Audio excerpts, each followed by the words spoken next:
Bienvenue dans le débat sur France 24 consacré une nouvelle fois à la crise russo-ukrainienne et notamment à la riposte occidentale. Joe Biden a annoncé une première tranche de sanctions, comme l'Europe qui a adopté à l'unanimité des sanctions contre 27 entités et députés russes, mais aussi contre le ministre de la Défense russe, Sergueï Shoïgu, ou encore le directeur de cabinet de Vladimir Poutine. Berlin suspend le gazoduc Nord Stream 2 qui relie l'Allemagne à la Russie. Boris Johnson sanctionne aussi 3 oligarques proches du Kremlin et 5 banques russes. Moscou promet donc une riposte forte et douloureuse. Le baril de pétrole, quant à lui, a frôlé les $100. C'est donc une aubaine pour Moscou. Alors, quelle est la force de la riposte occidentale? Ces sanctions seront-elles dissuasives? Quel sera l'effet boomerang sur les économies occidentales? Joe Biden et les Européens pourraient-ils aller plus loin?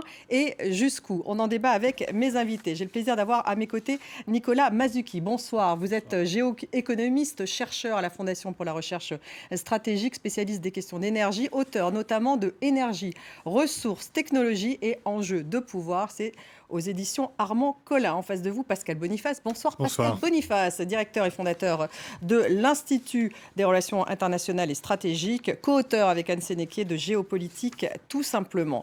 Également avec nous, Olivier Dorgan. Bonsoir. Avocat du cabinet Ashurst et également expert en sanctions économiques. On écoutera bien sûr votre expertise. Et puis nous avons avec nous par Skype de New York, John Rick MacArthur. Bonsoir, John Rick, directeur de Harper's Magazine. Merci d'être avec nous.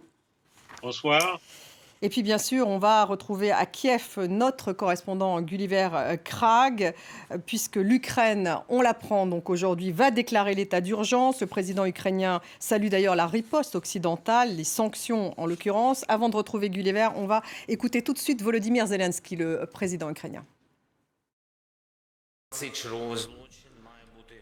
La réponse de la communauté internationale à ces crimes doit être décisive, immédiate et forte. L'Ukraine accueille favorablement les annonces d'hier et d'avant-hier sur les sanctions contre la Fédération russe faites par l'Union européenne, les États-Unis, la Grande-Bretagne et le Canada. Nous attendons d'autres sanctions plus fortes.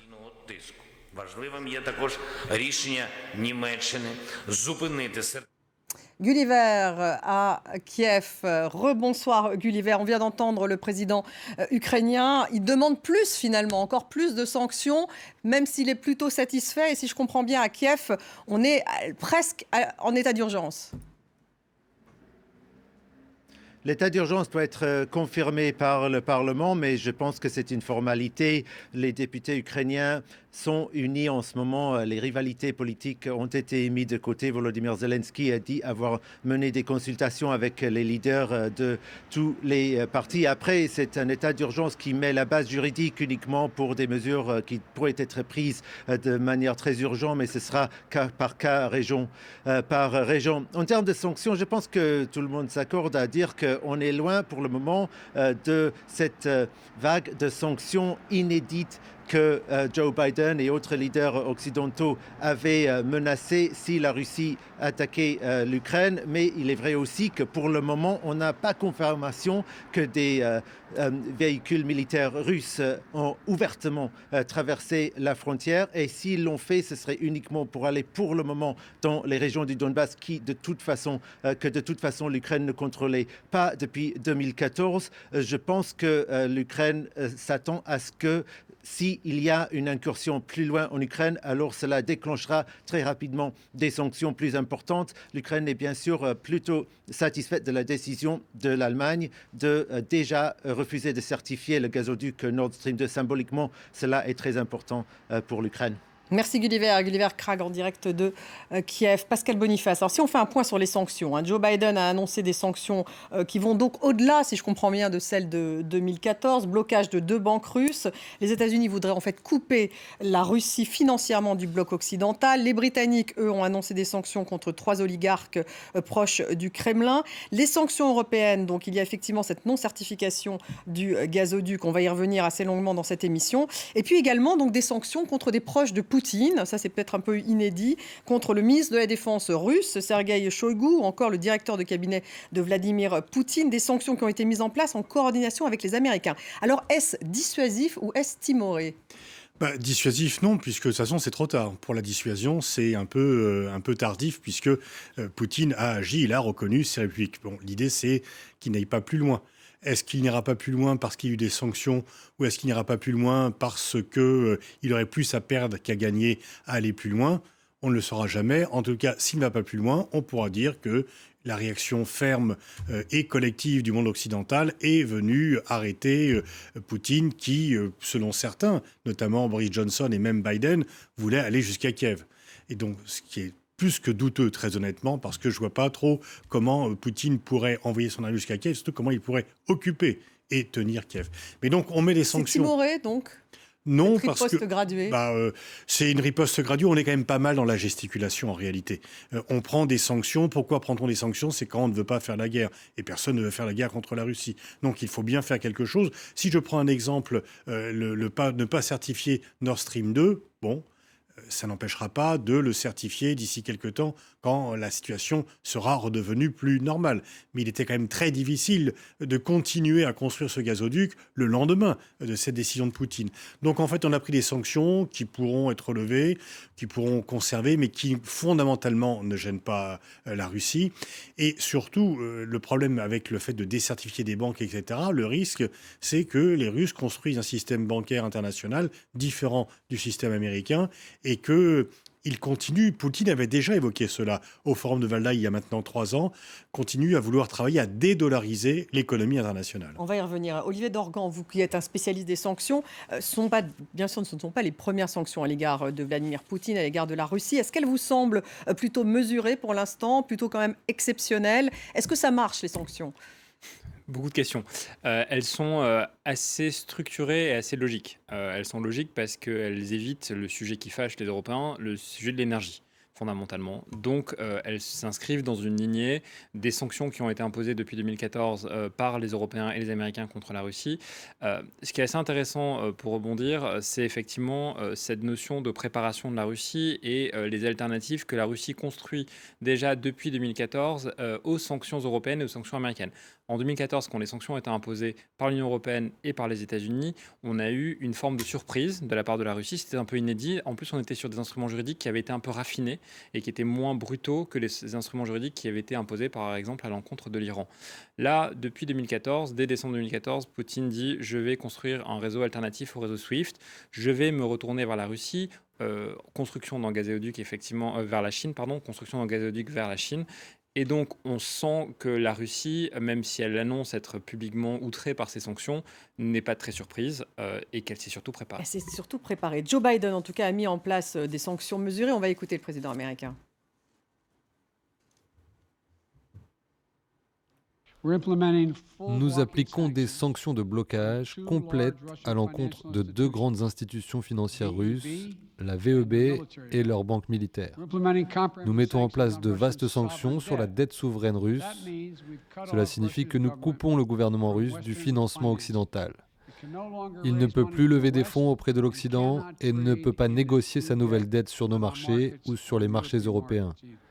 Dès demain et dans les jours à venir, nous imposerons également des sanctions aux élites russes et aux membres de leur famille. Direction New York, John Rick MacArthur. Joe Biden donc, a mis en place ces sanctions mesurées. Il a fait un long discours d'ailleurs hier soir. D'abord, comment est-ce que ce discours a été perçu aux États-Unis? On sait que le Sénat voulait probablement aller plus loin en termes de sanctions. Bien sûr que oui, et les faucons sont ravis, mais ce qui est plus important côté Biden et sa politique électorale, c'est que ça sert comme distraction de ces malheurs d'inflation, sa baisse de popularité dans les sondages, etc. Et en plus, le retrait de l'Afghanistan, qui a été très critiqué de tous les côtés politiques. Donc, Biden s'en sort très bien. Et je pense que pour sa communication dans les prochains jours, il va vraiment marteler sa force la force des sanctions et la force possible militaire sans bien sûr utiliser les forces militaires parce que, comme monsieur a dit tout à l'heure, personne ne veut la guerre contre la Russie. Autre chose, c'est un peu rejouer, revivre la crise des missiles du Cuba. Et c'est un peu la comédie, là. C'est le théâtre de l'absurde, parce que vraiment, ce que font les Américains en ce moment, c'est plutôt symbolique. Il n'y a pas vraiment de force.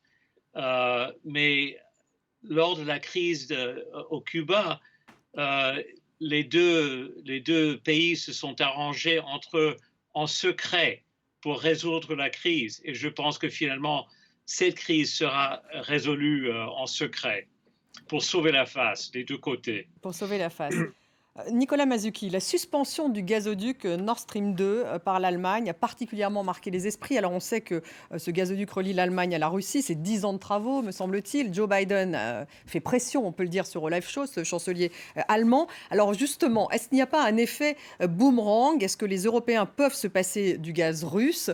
Dans quelle mesure finalement la non-certification de ce gazoduc pénalise-t-il Poutine? Comme l'a dit déjà Pascal Boniface tout à l'heure, c'est une non-certification. C'est-à-dire le gazoduc est construit. Pour l'instant, on est véritablement sur un processus administratif que l'Allemagne a décidé de geler, mais qu'elle peut reprendre à tout moment. Et ça aussi, c'est tout l'intérêt de l'Allemagne en ce moment, puisque l'Allemagne est extrêmement dépendante du gaz russe. C'est à peu près, si on prend les statistiques 2020, 65% du gaz importé par l'Allemagne et du gaz qui vient de Russie. Justement, on va regarder un tableau, puisque l'Europe est globalement dépendante du gaz russe à 40%, mais effectivement, l'Allemagne, c'est plus de 50%, c'est ça? C'est ça. L'Autriche, 100%, j'ai vu. La Finlande, 80%. La France, un peu moins, puisque c'est 20%. Mais du coup, il y aura un effet boomerang. Est-ce que Vladimir Poutine va au contraire menacer, lui, de couper le robinet du gaz? Quelque part, c'est la déclaration qu'a fait Dimitri Medvedev hier en disant si vous partez comme ça les Européens, vous êtes prêts à payer $2000 vos 1000 mètres cubes de gaz. Pour vous donner une idée à peu près, les montants qui ont été négociés, on est plutôt aux alentours de $450 pour Nord Stream 2. Donc c'est-à-dire que Dimitri Medvedev, en fait, promet d'une certaine manière une augmentation des prix quasiment par 4 ou 5. Mais la question, c'est pas forcément de dire dans sa bouche que c'est la Russie qui va augmenter les prix. Ce qui sous-entend, c'est de dire si vous ne voulez plus de gaz russe, vous irez vous fournir ailleurs. Si vous voulez aller vous fournir ailleurs, à ce moment-là, ça vous coûtera plus cher. La Russie n'a strictement aucun intérêt de son côté à couper les flux de gaz vers l'Europe. L'Europe est son premier client. De très loin, effectivement, il y a un gazoduc qui est en construction entre la Russie et la Chine, mais c'est un gazoduc qui est tout petit en comparaison de ce qui est possible d'exporter vers l'Europe. Et est-ce que ça la met dans l'embarras qu'il n'y ait pas de certification de ce Nord Stream 2, ou alors elle se dit que ça va être remis simplement à plus tard? A priori, c'est plutôt la deuxième option. Pour une raison simple, c'est qu'en l'état, la Russie a déjà une capacité d'exportation théorique, puisque véritablement les tuyaux ne sont jamais remplis à 100%, etc., mais une capacité d'exportation théorique vers l'Europe qui frôle les 300 milliards de mètres cubes annuels. Alors, la Russie n'exporte pas du tout ces volumes-là, mais ça veut dire qu'elle a la capacité dans ses tuyaux existants à augmenter les volumes, donc quelque part à se passer de la capacité de Nord Stream 2 pendant un certain temps. Ça veut dire que les prix vont augmenter, a priori. Les prix de l'énergie, on est un peu sur cette tendance. Quand il y a des tensions géopolitiques, les prix montent augmentent. de toute façon, donc effectivement. Alors de toute façon, les prix étaient en train de monter pour un certain nombre de raisons, qui ne sont pas forcément liées qu'à la géopolitique. La première d'entre elles, c'est le redémarrage très fort de la croissance asiatique qui tire la demande vers l'Asie. Donc ça vous expliquait aussi pourquoi les prix augmentaient en Europe. C'est un système offre-demande. Quand il y a trop de demandes et pas assez d'offres, les prix montent. Et puis la crise ukrainienne, bien sûr, vous le disiez, Pascal Boniface, a priori, ça rajoute une incertitude, donc ça risque de faire encore augmenter les prix, en tout cas de faire en sorte qu'ils restent élevés. Ils restent élevés structurellement, ils étaient quand même à 30-40 $ le baril il y a quelques mois, on était à 90 la semaine dernière, on est à 100, peut-être que d'ailleurs la montée n'est pas terminée, et tout ceci pour le plus grand plaisir de Vladimir Poutine, puisque 75% de ses recettes d'exportation viennent du pétrole et du gaz.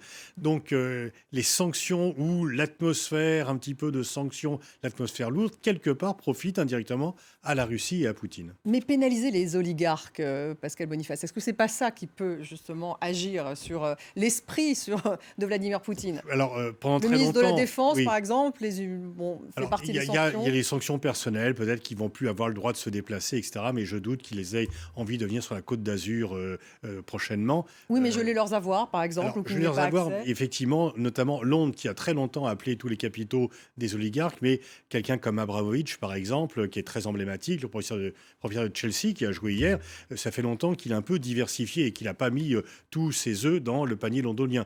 Donc ces oligarques ne sont pas tombés de la dernière pluie, ils commençaient déjà à sentir que les choses allaient, qu'ils étaient des cibles, et ils ont déjà rapatrié une partie de leurs avoirs. Et je ne sais pas si Londres ira jusqu'à bloquer les avoirs qui leur restent de façon... Il peut y avoir des interdictions de déplacement. Abramovich a moins facilement les visas pour venir à Londres qu'il n'avait auparavant. Mais une fois encore, c'est quand même pas ça. Disons que, et Poutine a dit lui-même, entre l'intérêt de sécurité, donc il parle des Russes, entre mes intérêts de sécurité et le fait qu'il puisse y avoir quelques sanctions, la balance du plateau n'est pas du tout égale. Olivier Dorgan, mais est-ce qu'il y a un moment où ça marche tout de même, les sanctions? Parce que, écoutez, Pascal Boniface, bon, il est très dubitatif. Surtout quand elles sont qu'occidentales. C'est ça le problème. C'est que les Occidentaux se comportent encore comme s'ils étaient le monde entier. Ils ne sont qu'une partie du monde. Et on parle de sanctions internationales. Non, ce sont des sanctions occidentales. Le reste du monde ne sanctionne pas la Russie et la Russie trouvera des alternatives. Vous êtes d'accord, Olivier Dorgan? Elle va trouver des alternatives. La Russie, ce n'est pas l'Iran, par exemple. Les stratégies de contournement sont plus simples. Plus que de contournement, je pense à la préparation. Je reviens sur cette idée. La Russie se prépare depuis 8 ans.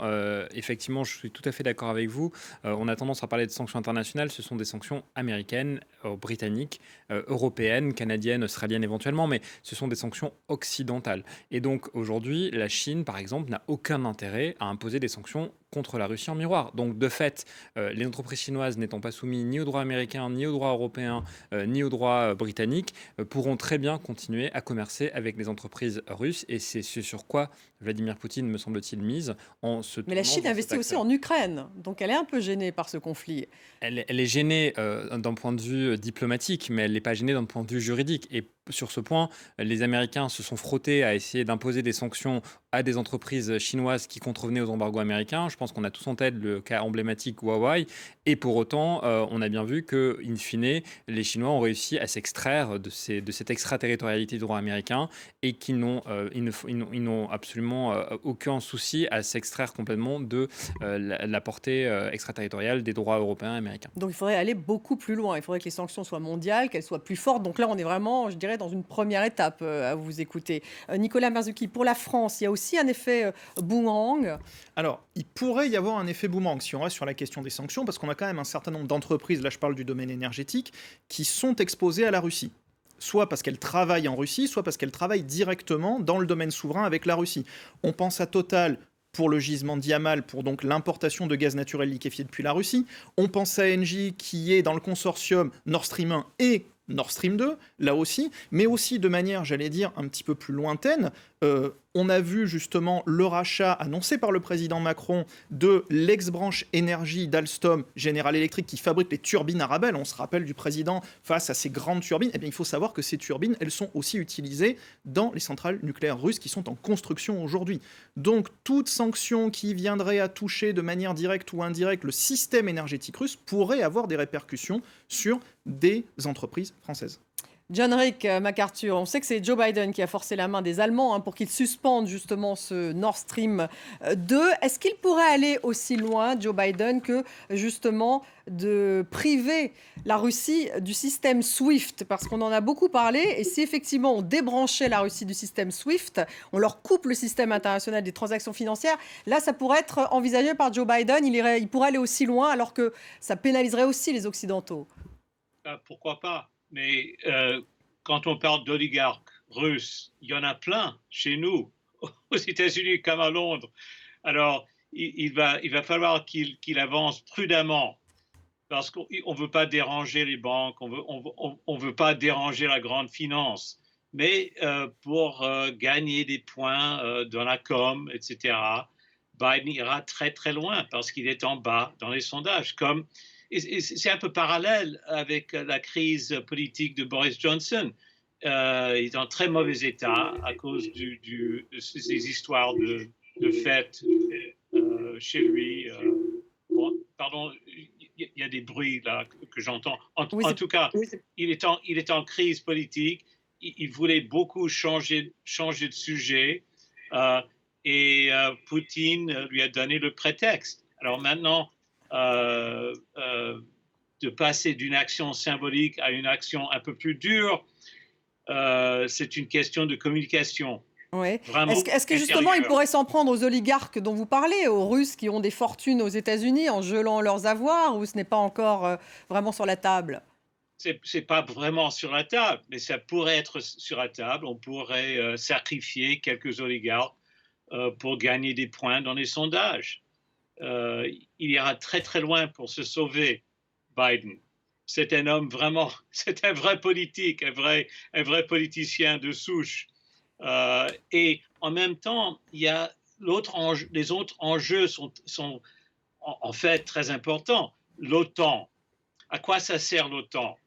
Pour l'Amérique, ça sert à dépenser énormément d'argent dans l'industrie d'armement. Nous sommes en train de renouveler notre arsenal nucléaire avec des dépenses énormes. Le budget militaire est encore plus grand que Biden a demandé. Le Sénat, dont vous venez de parler, a exigé une hausse dans le budget militaire au-delà de ce que Biden avait demandé il y a quelques mois. Donc, il y a beaucoup de gens qui profitent de cette crise aux États-Unis, à l'intérieur du pays. Donc, je ne sais pas comment ça sera finalement résolu. Comme je viens de dire, je pense que ça sera résolu en secret. Mais ça arrange beaucoup de gens chez nous et en Angleterre, au Royaume-Uni. Oui, au Royaume-Uni, parce que Boris Johnson, effectivement, a quelques petits problèmes avec ses fêtes et que ça fait aussi diversion, c'est ce que vous voulez dire, j'imagine. Pascal Boniface. Il y a un autre enjeu qui me dérange beaucoup, et c'est que l'OTAN, systématiquement, est utilisée systématiquement pour affaiblir l'ONU.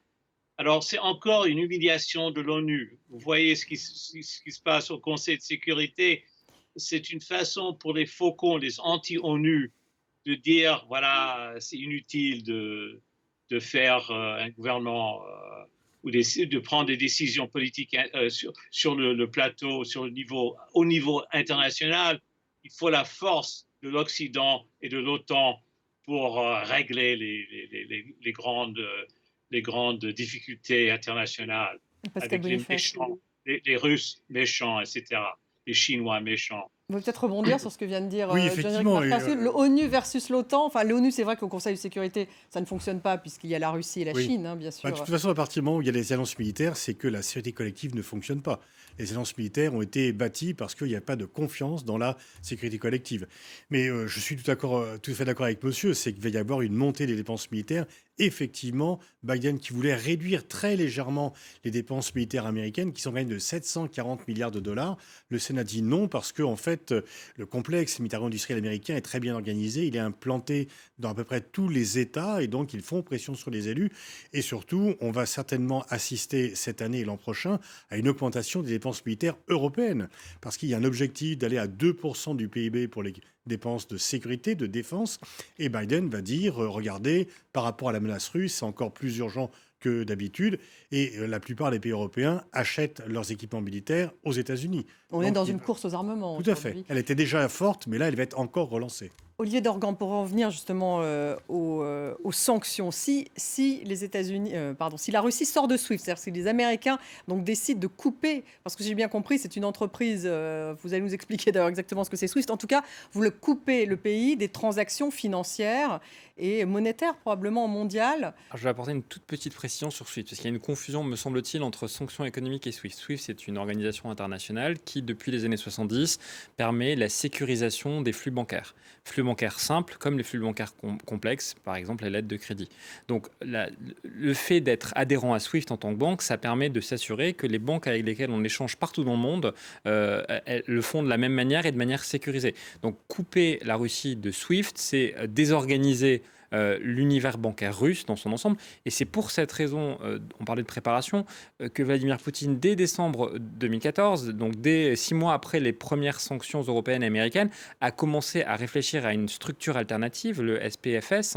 Et cette structure alternative qui est opérationnelle depuis 2017, aujourd'hui regroupe l'ensemble des banques russes et des banques étrangères. Et ce qui est assez intéressant, c'est Des banques chinoises, par exemple? La Banque centrale de Chine notamment. Et donc c'est assez intéressant parce que ça permet aussi de donner une petite orientation sur justement cet axe russe-Chine qui, me semble-t-il, et je ne sais pas si monsieur me permettra de ce commentaire, est à mon sens le talon d'Achille des sanctions américaines. Les sanctions américaines, les Américains ne sont pas liés comme les Européens par la question énergétique. Les Américains, par contre, n'ont pas non plus intérêt à imposer des sanctions qui soient vraiment très fortes par peur de renforcer cet axe Moscou-Pékin et au détriment de la relation commerciale assez exécrable entre les États-Unis et la Chine depuis maintenant près de 6 ans. Donc il y a Mais d'un point de vue financier, vous dites l'alternative existe à cette sortie de SWIFT, parce qu'on disait qu'en matière énergétique, ce n'était pas encore tout à fait le cas, parce que ça met du temps avant de construire un gazoduc. En revanche, ce système SWIFT parallèle, si je puis dire, fonctionnerait si effectivement on sortait la Russie des transactions donc. Il existe, il n'a pas été mis à l'épreuve à grande échelle, donc potentiellement on verra si les mois qui suivent feront ce canal alternatif être le canal privilégié des banques. Peut-être un autre point sur l'impact financier, et vous le disiez très justement, la Russie se préparant, les capitaux étrangers ont été rapatriés pour une grande partie en Russie, les investissements russes ont été excessivement diversifiés pour ne pas se rendre vulnérables à un seul espace économique. Et le dernier point, et qui est un point, me semble-t-il, vraiment très important, c'est le poids de la dette russe qui a été considérablement diminué. L'idée de Biden, c'est justement de faire en sorte qu'il ne puisse plus se financer sur les marchés financiers. La dette russe, c'est 15% du PIB. Ouais. C'est rien. Donc en fait, la question de la dette pour les États-Unis, pour l'Union européenne, c'est crucial. Mais pour la Russie qui se prépare depuis 6 ans ou 7 ans, c'est un non-sujet. Donc on est là vraiment pour le coup dans de l'annonce purement politique. Et c'est pour ça, me semble-t-il, même dans le communiqué de l'Union européenne il y a quelques heures, qu'on ne met pas vraiment en avant cette question de la dette, parce que finalement, la question de la dette... La dette est faible. La dette russe oui, Poutine, est faible. depuis longtemps, a remboursé sa dette. La Russie n'a pas de déficit commercial, n'a pas de déficit budgétaire. En plus, ils ont construit leur budget sur un baril à $40, il est à 100, donc ils ont des réserves. Ils avaient déjà des réserves de 620 milliards de dollars avant le début de la crise. Donc, en fait, ils se sont préparés depuis longtemps à cela, au fait que... Comme là, vous présentez Vladimir Poutine comme un vrai calculateur qui a préparé justement de futures sanctions, qui a... Oui, il s'est peut-être trompé sur certains points, notamment, je pense qu'il n'a pas anticipé combien il allait perdre l'Ukraine, combien il allait resserrer les liens entre États-Unis et Europe, mais le fait qu'il puisse y avoir des sanctions qui fait que la Russie se prépare et qu'elle prenne son indépendance par rapport au bloc occidental, ça c'est fait depuis longtemps. Nicolas Mazzucchi, qu'est-ce qui pourrait faire mal à Vladimir Poutine aujourd'hui ? Il y a beaucoup de choses qui peuvent faire mal à Vladimir Poutine aujourd'hui. Ce qui pourrait lui faire mal, c'est là où, à mon sens, les Américains et de manière plus globale, les Occidentaux n'iront pas. Énergie, matières premières. Pour une raison simple, on disait tout à l'heure, les États-Unis ne sont pas exposés à l'énergie russe. Mais par contre, les États-Unis sont très exposés aux matières premières. Il faut toujours avoir en tête que la Russie, on parlait tout à l'heure de l'Iran. La Russie, contrairement à l'Iran, c'est un exportateur de gaz, de pétrole, de charbon, d'uranium, de technologies énergétiques, de la quasi-totalité des métaux stratégiques, et c'est le premier exportateur mondial de blé. Donc même si vous n'êtes pas exposé au gaz et au pétrole, par rapport à la Russie, et ce qui est le cas des États-Unis, les États-Unis sont très exposés dans leur industrie aux métaux stratégiques russes. Et ça, c'est très compliqué. Là aussi, on parlait du complexe militaro-industriel américain tout à l'heure. Ça peut être des choses très difficiles à faire passer, notamment sur un certain nombre d'items très particuliers, qui sont le platine et le palladium, dont on sert par exemple pour faire des piles à combustible, économie de l'hydrogène, ou le titane de qualité aéronautique, qui est absolument indispensable pour fabriquer des avions. Donc là aussi, ça peut être difficile d'aller, pour les États-Unis, sanctionner dans ce domaine-là. Finalement, c'est l'Europe qui est la plus vulnérable, si je comprends bien. On l'a vu en 2014. En 2014, après l'annexion de la Crimée, qui était d'ailleurs quand même un acte beaucoup plus répréhensible que la simple reconnaissance de république autoproclamée qui existait déjà. Mais après l'annexion de la Crimée par la Russie, les États-Unis ont poussé les Européens à prendre des sanctions, ils les ont prises, mais ce sont les Européens qui ont été vraiment les victimes, puisque les États-Unis... Pourquoi est-ce que les Européens ne se préparent-ils pas mieux, alors, Pascal Boniface ? Parce qu'ils sont dans un statut de dépendance stratégique volontaire à l'égard des États-Unis, ils n'ont pas l'autonomie stratégique, ils réagissent un peu par habitude en disant on ne peut pas se séparer des États-Unis, encore moins en période de crise. Et donc, il y a une sorte d'automaticité un peu des décisions. Si les Américains demandent des sanctions, les Européens n'osent pas aller à contre-courant. Ils vont les prendre et ils vont se sanctionner eux-mêmes. L'économie française... avec Nord Stream. Et en même temps, l'Union européenne dit qu'elle a mis en place... Avec la filière agricole française, nos producteurs de porc, nos producteurs de lait ont très largement souffert. La Russie était très fortement importatrice avant 2014. Elle est désormais exportatrice. Donc en fait, les sanctions, souvent, sanctionnent aussi ceux qui les prennent. Pourtant, il y a un mécanisme de compensation de l'Union européenne. En tout cas, c'est ce qu'ils ont mis en avant. Ça ne va pas suffire, ce mécanisme de compensation? Alors, globalement, quand même, quand vous tirez une balle dans le pied, même si vous vous soignez un peu après, ça vous fait mal. Donc en fait, les États-Unis, c'est 1% de leur commerce qui va avec la Russie. Les Européens ont une part de leur commerce beaucoup plus importante pour des raisons géographiques, historiques. Donc il est beaucoup plus facile pour les Américains de dire il faut prendre des sanctions parce que ce n'est pas eux qui en payent le prix. John Rick McCarthy, on peut peut-être rebondir là-dessus. Ce qui est intéressant, c'est comment justement Joe Biden voit-il ce rapprochement entre la Russie et la Chine? Si je comprends bien, on voit bien sur ce plateau que ça fait un moment qu'ils sont ensemble dans un certain nombre de décisions énergétiques, mais aussi monétaires et financières. Comment Joe Biden voit-il cette alliance entre les deux, qui s'est encore renforcée d'ailleurs à l'affichage, en tout cas aux Jeux Olympiques de Pékin? C'est peut-être une menace à la commerce chinois-américain dans ce sens-là, mais je ne vois pas les Chinois qui vont prendre le côté ou défendre la Russie. Ce qui est gênant dans tout cela, c'est la question du Taïwan, parce que là, c'est quand même une question très sensible chez nous, et j'imagine qu'il y a les faucons qui conseillent Biden en ce moment, qui disent un rapprochement chinois-russe est dangereux parce que si on permet les Russes d'envahir, entre guillemets, l'Ukraine, ça pourrait encourager les Chinois d'envahir le Taïwan. Je ne sais pas si si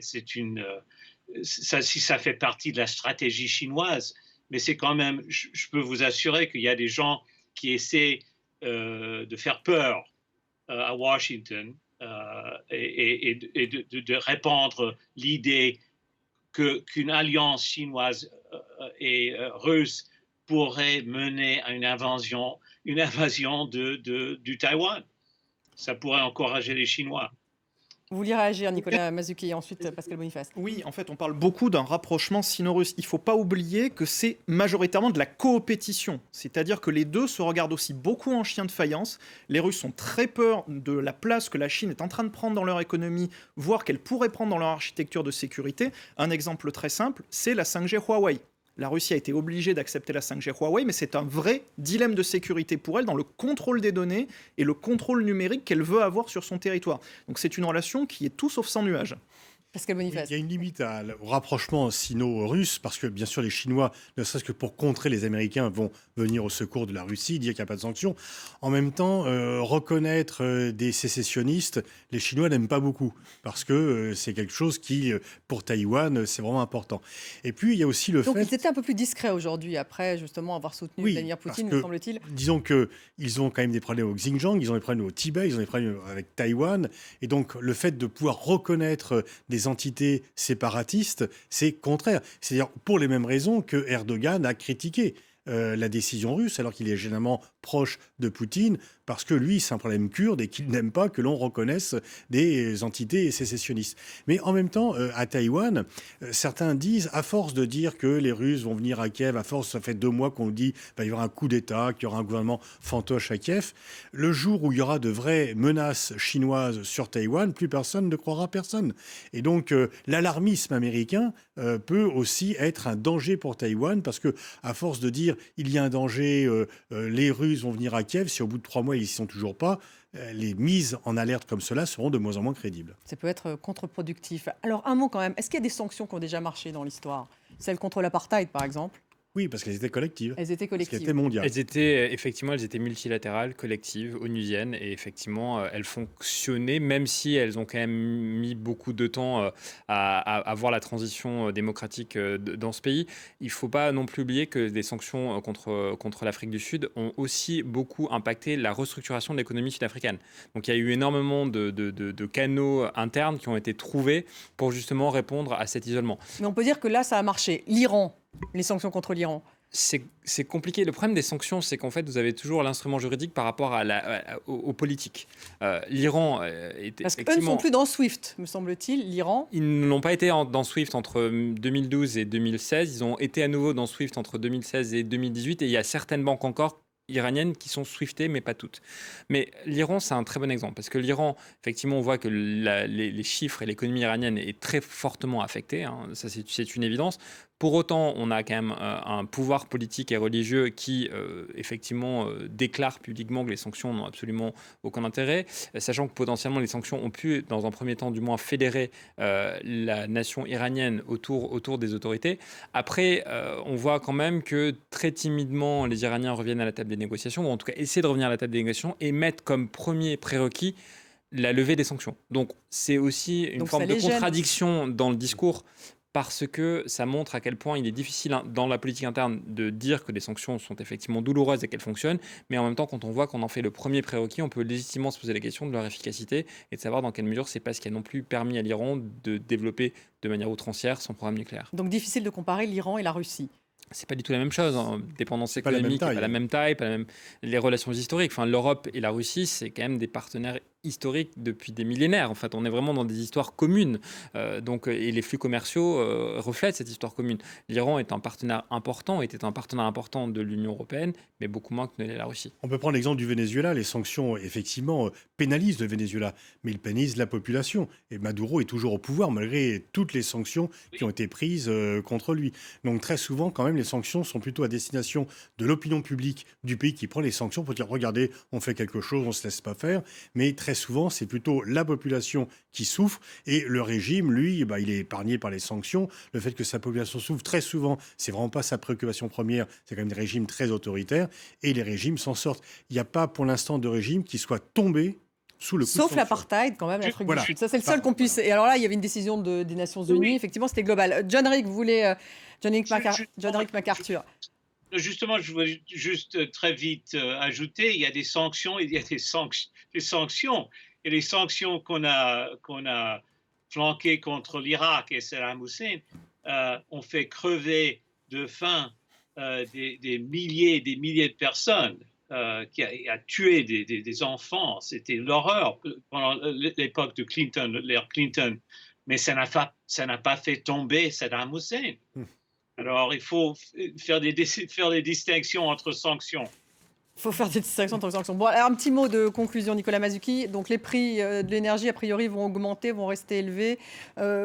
J'allais dire, bien malin qui pourra vous le dire. Donc toi. Voilà. A priori, comme effectivement, on est dans une situation géopolitique tendue, on est dans une situation d'offre faible par rapport à une demande élevée, a priori, les prix devraient continuer à augmenter, surtout qu'on est dans une période d'instabilité et d'insécurité des marchés, et c'est ce que les marchés détestent le plus. Pascal Boniface, donc ça veut dire que le pouvoir d'achat va revenir dans la campagne présidentielle française pour ramener un petit peu le sujet. Oui, et on est dans une période longue de tension. Je ne crois pas qu'il y ait une guerre, je ne crois pas que les Russes aillent à Kiev, mais le fait qu'il y ait un règlement qui permette un peu de revenir à une période plus calme n'est pas pour demain. Olivier Dorgan, un avis là-dessus ? La vraie question, c'est pour moi, ce sera la sortie des sanctions, parce qu'on ne le dit pas suffisamment, les sanctions européennes ont une durée qui est annuelle et qui est renouvelée par décision unanime des 27 États membres. Je me pose la question de savoir ce qui se passe si Poutine ne va pas plus loin que les régions indépendantistes. Est-ce qu'on conserve les sanctions ? Est-ce qu'on les maintient ou pas ? Pour moi, l'enjeu assez rapidement va se poser sur la question de la survie des sanctions une fois cette crise passée. La survie des sanctions. John Rick MacArthur, un mot de conclusion ? Très vite, ce que je regrette dans tout cela, c'est le manque de débat sur la raison d'être de l'OTAN. Il y a 30 ans, il y a des gens bien qui disaient peut-être c'est le bon moment de désamorcer l'OTAN ou même de le liquider. À quoi ça sert l'OTAN ? Là, il a retrouvé une vie, l'OTAN, on peut le dire, dans cette crise. Oui. Alors, on fait revivre, on ranime l'OTAN sans comprendre vraiment pourquoi. À quoi ça sert ? Est-ce que c'est vraiment un système pour contourner ou pour empêcher une invasion de l'Europe par la Russie? C'est absurde. Ça, c'est encore une question. Donc, vous conclurez avec cette question. Merci beaucoup, John Rick MacArthur, d'avoir été avec nous en direct de New York. Merci, Pascal Boniface. Merci à vous, Olivier Dorgan. Merci, Nicolas Mazzucchi. Et puis, merci à vous tous de nous avoir suivis. Vous restez avec nous sur France 24.